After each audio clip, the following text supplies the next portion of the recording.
What do you say to people when they ask about queer history throughout American history? I say primarily you don't know our history, because most people say, well, we've had a quick history, it's only been 50 years. From 1922 to the 1960s, when we had the picket of the White House by Frank Kameny, the picketing at Dewey's here in Philadelphia, we proved that being out loud and proud and being visible, other people would feel comradeship, brother, sisterly love, and want to join in. This is the Philly Pride Visitor Center. This here is a historical exhibit, like I mentioned, of the queer liberation movement here in Philly from the 60s up to today. And then the annual Reminder Days, which were the first regularly held demonstrations for gay liberation here in the United States. And they did that every July 4th from 1965 to 1969. And they marched around the front doors across the street, the front doors of Independence Hall. I think they, put their necks on the line at a time when they could have lost their jobs, they could have lost their homes, their family, their lives, really. The next front is probably trans rights. Yes. What you've seen work, what you've seen not work, what do you think the next frontier in the battle for trans visibility and trans rights are? They don't attack the G and the L, they attack the T. We are very visible. So therefore, once you're visible, you're no longer the green-eyed monster in the closet. So it's really difficult to attack us. Unfortunately, our trans community has not had that same visibility. So they're going to need, over the next few years, that visibility.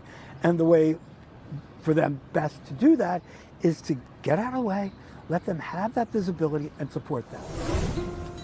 And in my early years, I do remember going on the Hill, going down to those offices, trying to get transgender added into the spectrum of lesbian and gay, and that was a battle. So we have to have groups and different types of folks doing different advocacy, and you have a lot of people that are doing that kind of work. I think we're going back to old school during the civil rights movement, where all the movements are working together. I think people are realizing that when there's an attack of one marginalized community, there's an attack over everyone. So I've been going to a lot of rallies, I've been organizing rallies, and I'm noticing more cis, heterosexual, even older folks showing up. Right now, it just seems like we're in a silo and that we're separate, and we're really not. We're all people and we deserve the same rights, though. How rare is a place like this in a city like Philly? It's rare, period. The best way we can, you could say defiantly, move that needle of progress forward is just by existing, just by producing, promoting, and embracing queer joy. I decided the most important thing I could do is continue the battle of being visible. I believe that's the best tool we have in our toolbox still to this very day. I've done 475 funerals. That is what pushed me, and I never looked back. I am the type of person that protests through doing on the ground work.